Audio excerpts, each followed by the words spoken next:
Micro geckos are an absolutely fantastic species of reptile to keep. But while we don't have a lot of micro geckos per se, we do have some fantastic species such as the Urdactylodes, the Clemeri, Lineatus, and then of course the babies that come from some of our other pairs of geckos such as the Tokay geckos, Standing Eye, things of that nature. Of course, when you're breeding as many animals that we do over here, you gotta be prepared. While no, our Clemeri and Standing Eye haven't given us eggs yet, eventually they will, and we want to make sure we have the proper enclosures set up and ready for those babies when they do eventually lay and hatch. Thanks to today's sponsor, we're going to be more than prepared. What exactly am I talking about? Of course, you'll have to stick around to find out. Let's check out some absolutely awesome micro day enclosures, finishing up that micro wall, and just creating some beautiful Project Jungle builds. Let's get into it. You guys start asking yourself, Dakota, what are you talking about? I'm talking about these setups right here. This is going to be a company called Toxerium. They're mini enclosures, the 8x8x12s. Now, Toxerium was kind enough to send us not just one, not just four, not just five, but 10 of these magnificent enclosures. It's gonna be absolutely perfect for some of my UVB specific babies that are gonna be hatched, such as the Standing Eyes, any of the day geckos, and things like the Tokay geckos, where I personally like utilizing UVB even for babies. To this company, we not only are going to be able to have beautiful cages, nice full spectrum and UVB lighting, but bioactive enclosures for each and every one of the animal clutches that come out, aiming right out of the egg to find themselves in a bioactive enclosure. Absolutely fantastic. Now, while most people would just grab these cages, build them out, and call themselves a day and say, hey, we're good to go, not over here. We got quite a bit more work to do. We set them all up, and now we got to get them backgrounded, custom background, get the substrate, the plants in there, and let them grow and establish until, well, babies need to be filled with them. All that being said, let's do a custom background for 10 enclosures. Here's how I'm gonna do it. Game plan for today. So I got these all spread out and ready to go. I only got myself one of these little great stuff cans. You know, there's a lot more stuff in here than I assumed. I mean, I thought it was just good stuff, but turns out it's actually great stuff. Please don't unsubscribe. If you guys remember the Temu sponsorship we did months and months and months ago, I still have a bunch of that little driftwood. Now each cage will get its own background, custom, with some driftwood pieces, at least 1 to 2, and then, well, that's it. Let's do 10 backgrounds all at the same time. I'm sure this is going to go fantastic.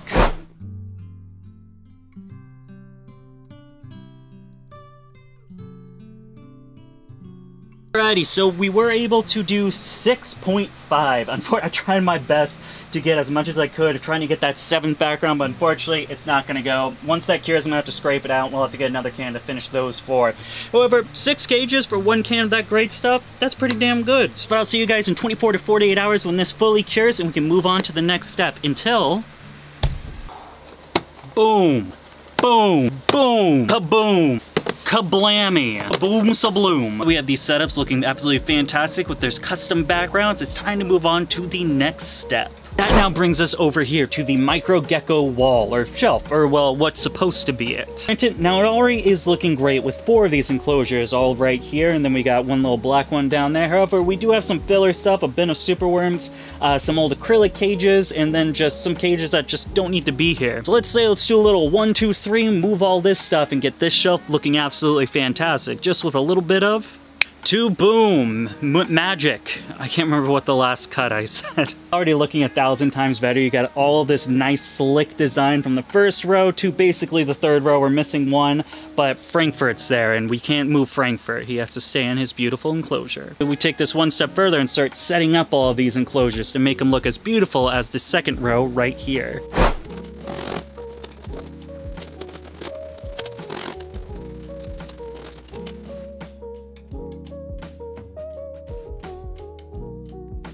Basic bioactive mix, absolutely awesome. Buy one, get one 20% off right now. Wow. Some of these are gonna just stay like this, simply because we don't have any babies right now, like I mentioned earlier, to fill them with. However, others I'm gonna move. Things like this Lineatus right here. While it isn't a perfectly fine setup, the setup doesn't have a background. That kind of bums me out. So I want to switch one to something in like this, simply because it has a background and it looks more aesthetically pleasing. This is going to go one of 2 ways. Currently, the Lineatus is hiding in its log, and it will either stay in this log and you will not see it, or you're gonna see a little flash of green, and I'm gonna spend the next 30 to 35 minutes trying to catch this thing. Really specific time, 30 to 35.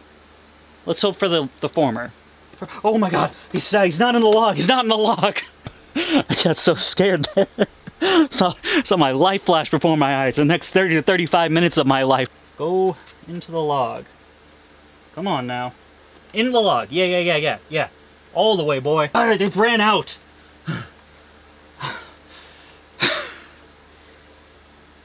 It went in the log, and then I picked it up, and then it jumped out of the log, and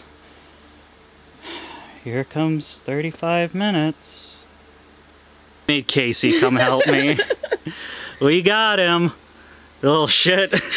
I just want to do better by them, and they make me chase them. Life is fun. Get a day, Gecko. Okay, we got the lineatus all set up and put them right back over here. This enclosure looks it's incredible just what a custom background does for an enclosure. It makes it look just 10 times better. The lineatus is not going to be the only gecko that's getting a new one. Right now, we are also going to be moving some of the Urodactylodes. We've had this pair going on, and a little surprise came from the females. We have 2 clutches of eggs from her. Having those clutches, there's really no need to keep them together. They're already an 8x12, which is a little bit small, so I'd rather separate them, give the female as all the room instead of cohabbing, and then giving the male some of his own little space. Built out this one right here, got some marbled pothos and a begonia in there. It's gonna be very awesome. I'm sure he's going to love it. Go, little buddy.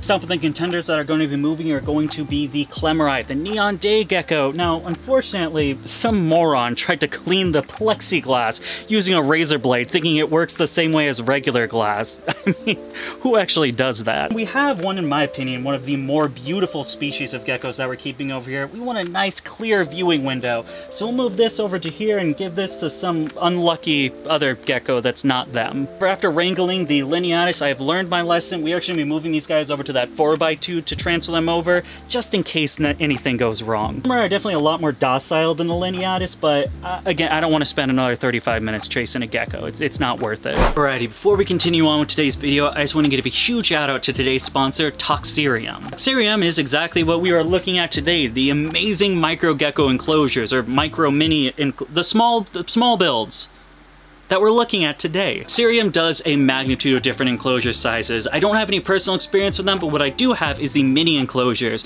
Ever since like 2023, 2022, something around there, when we picked up one of those guys from my Urodactylodes, I have loved these things. Absolutely fantastic, and you cannot beat the price. $30 for one of these things versus like the Exoterras, which are like 70, 80. I don't know, I don't buy glass too much these days. What I do know is you cannot beat the price of the mini enclosure. These are absolutely fantastic. I use them for my Urodactylodes and lineatus for years now, and now, oh boom, I now have like 16 of them, which we'll be using for Clemmerite, some other stuff that we'll talk about in next video, and just a bunch of different dudes for a bunch of different projects. If you guys want to check out Toxerium for yourself, I do have their link down there in the description. Show them some love and buy yourself a really rad enclosure for like 30 bucks. Absolutely fantastic. Let's get back into the video. To be honest with you guys, I think I have like small gecko PTSD thanks to things like the lineatus or the Tokay gecko babies, because the Clemmerite are just a joy to work with. They'll just come right onto your hand. They're like little squirrels. They go like, but they don't try to dart or run away. You just like boop them a little, and then they like go a little more, and then you put them in. Literally nothing to worry about. They came in, they went in fantastic. I had no problems with them. You can see we have started setting up some more stuff, especially like this one right here, because I do have some geckos coming in tomorrow. You're gonna want to subscribe because Thursday's video, it's gonna be an incredible one. Got some of these worked out, ready to go for some of the new inhabitants that'll be coming, and then we do have these next 2 rows that we'll be building out later on, custom backgrounds, bioactive stuff, to finally finish the micro gecko shelf. I couldn't be happier with how this thing turned out. It looks so good now. The uniformness, the lighting. I like this light. I actually prefer the warm light versus the cold light, which is funny. Overall, this thing looks great. I could not ask for a better thing. Once again, huge shout out for Toxerium for making this shelf happen. Whew, and that is going to wrap it up for today. Let me know in the comment section, what do you do with these enclosures? I actually like them. I absolutely love how the shelf came out. Overall, good video. I cannot wait to see some more geckos in there. If you guys want to check out the first time we did a little Toxerium review for the Uris, check out this little video right over here probably, or check out some videos of other geckos. Here's a playlist that you can see. As always, thank you so much for taking the time of your day to follow us over here at Dakota Blue Exotics. I will see you guys next time, but until then, goodbye.